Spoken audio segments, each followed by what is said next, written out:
The rent was cheap, just one rule: no visitors after midnight. I broke it. What happened next will shock you. Like the video before we begin. I needed a place fast. My last landlord kicked me out without warning, and campus housing was full. So when I saw the ad on a local board, roommate wanted $200 per month. Utilities included.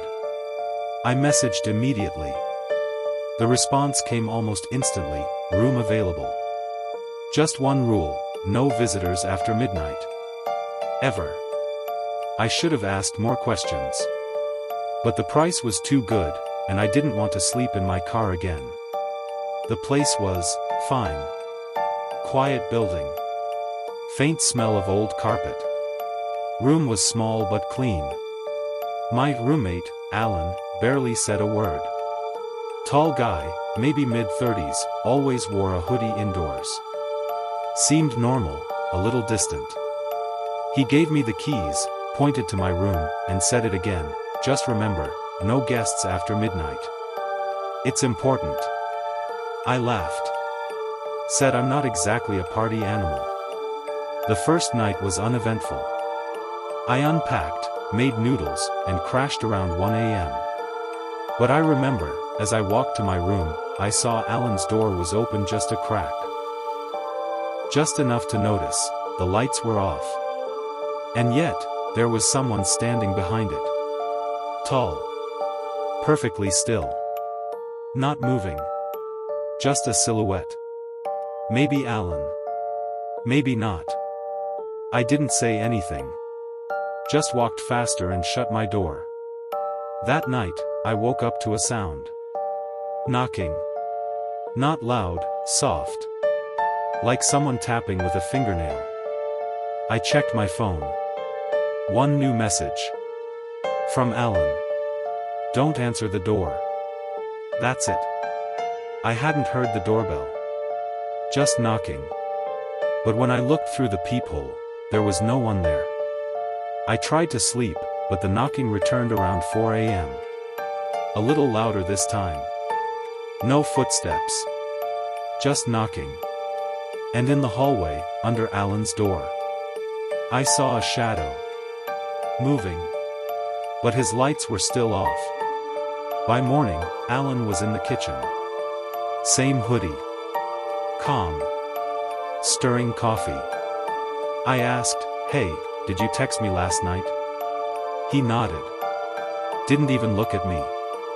Just remember the rule. That's all. After that night, I couldn't shake the feeling that something was off. It wasn't just the weird rule. It was Alan. He never left the apartment. Ever. When I woke up, he was sitting in the kitchen. When I came home from class, he was on the couch. At night? Door closed.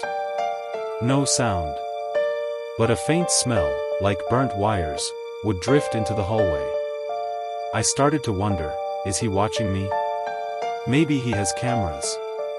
I scanned my room for anything: weird holes, blinking lights. Nothing. But then I noticed something small. Under the vent in the corner, behind my bookshelf, a single paperclip. Bent. Not dropped. Placed. I picked it up. And then I heard the floor creak. Right behind my door. Alan never knocked. Never spoke unless I spoke first. But that night, he stood outside my door for at least 5 minutes. I didn't open it. I just waited. Listening. And then, from the hallway. He comes if you invite anyone in. Just a whisper. His voice. Then silence. The next night, my friend Leah called me. She was just a few blocks away and needed a place to crash for the night. I hesitated, but I said yes. She came over around 11:30.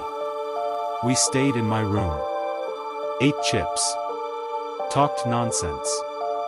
Just like old times.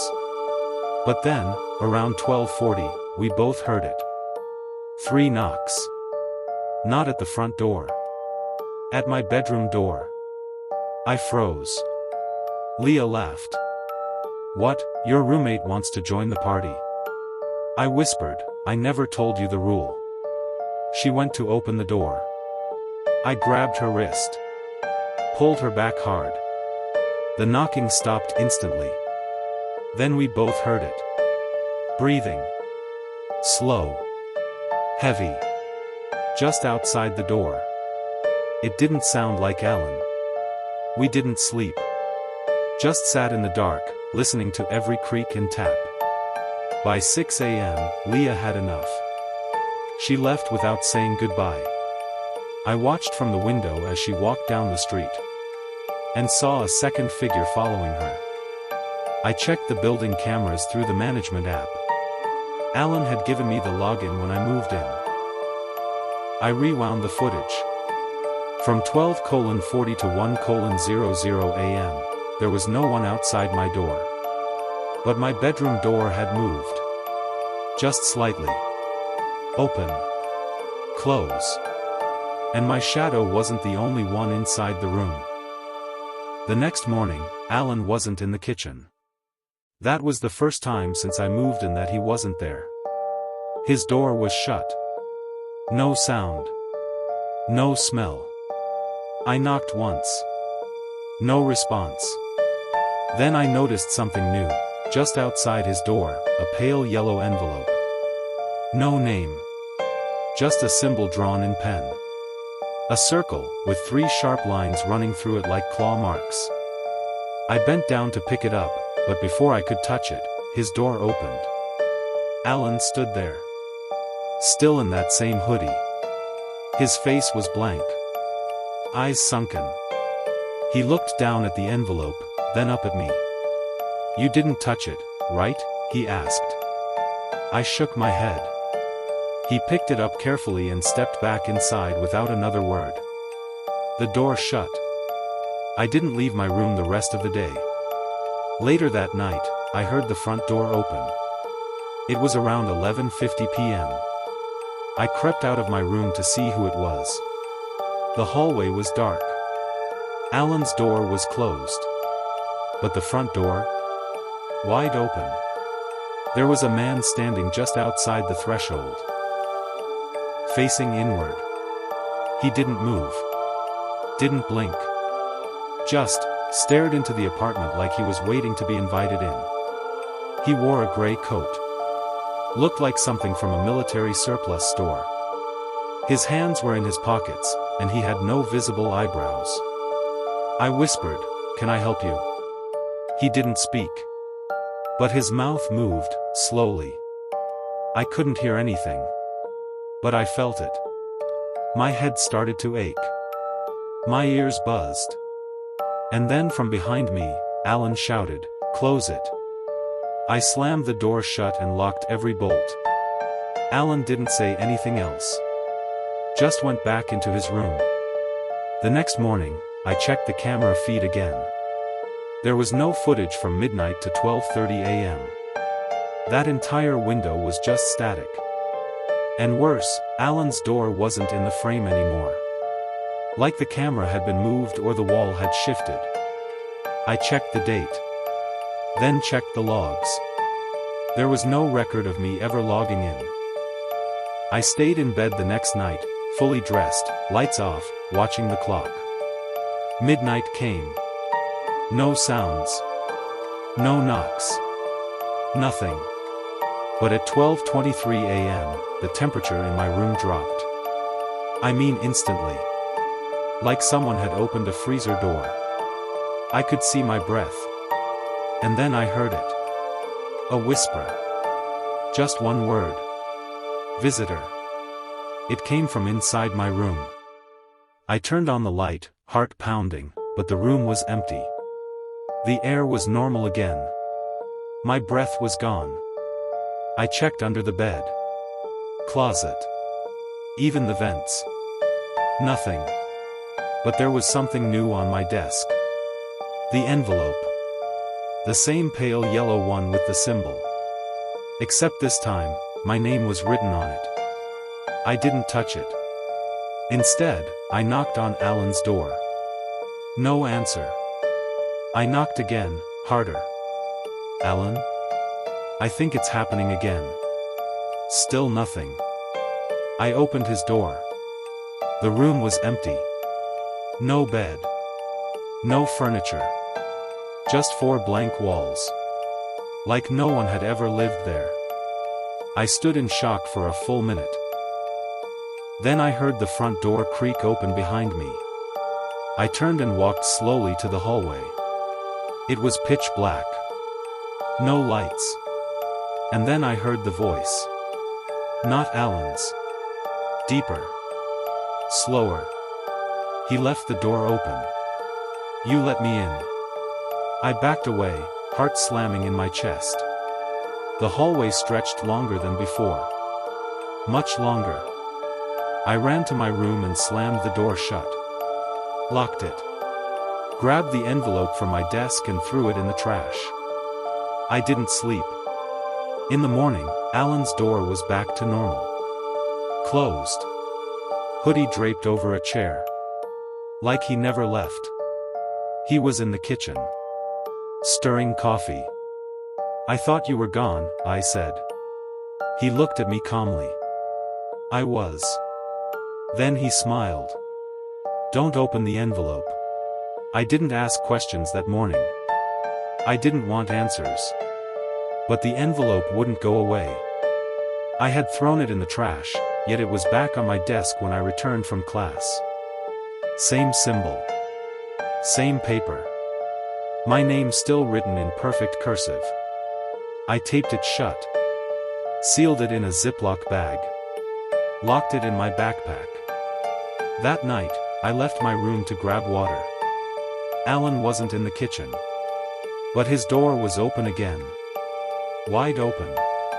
No light inside. Just that same unnatural cold spilling into the hallway. I should have ignored it. But something was pulling me toward the doorway. A low hum, like a TV left on in another room. Inside, the walls were gone. Literally gone. The door opened into a corridor, long, dark, and lined with flickering ceiling lights. Concrete floors. Rusted pipes along the ceiling. And at the very end, a shape. Tall. Thin.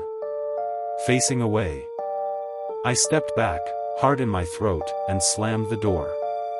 I turned to run, and Alan was behind me. He looked at the door, then at me. You opened it, didn't you? He asked. I didn't go in, I said. You don't have to. That's the problem. He walked past me and slowly closed the door. Locked it with a key I'd never seen before. Just stay in your room tonight, he said. No matter what you hear. And don't talk to her. That night, the knocking didn't come. Instead, I heard something else. A voice. A woman's voice. Whispering. My name. Over and over. Soft. Gentle. Like someone trying to wake me from sleep. But I wasn't asleep. I held the pillow over my head. And then, she said something different. Alan lied. I sat up. He doesn't live here, she said. You do. And suddenly, the room felt wrong. Like I wasn't supposed to be there at all. I didn't sleep after that. I just stared at the envelope on my desk. I had never opened it. But maybe that was the problem. By morning, Alan was gone again. Door wide open. Room empty. Just like before. But this time, there was something written on the wall inside. Scrawled in charcoal, or maybe ash. You were the visitor. I packed a bag and left the apartment. Went straight to campus. Sat in the library until the sun went down. When I finally got the nerve to go back, the front door was ajar. Inside, nothing was the same. No furniture. No lights. No Alan. Just bare floors. Empty walls. Like no one had lived there in years. I opened my bedroom door, or where it used to be. Gone. Just a blank wall. I stepped back into the hall. There was one door now. Just one. At the very end. Alan's. It was closed. The envelope was taped to it. I don't know why I did it, but I walked to it, peeled it off, and opened it. Inside was a single photograph. Me. Standing in the hallway. Looking at the door. Behind me, something dark. Tall. Watching. And a handwritten message at the bottom. Your stay is over. Midnight has passed. I dropped the photo. Tried to leave. But the door was gone. Not closed, gone. Just more hallway. And behind me, I heard the sound of a door creaking open. A voice whispered one final time. Next time, follow the rule. That was one of many stories I've collected. If you want to hear the next, just subscribe. I'll be waiting.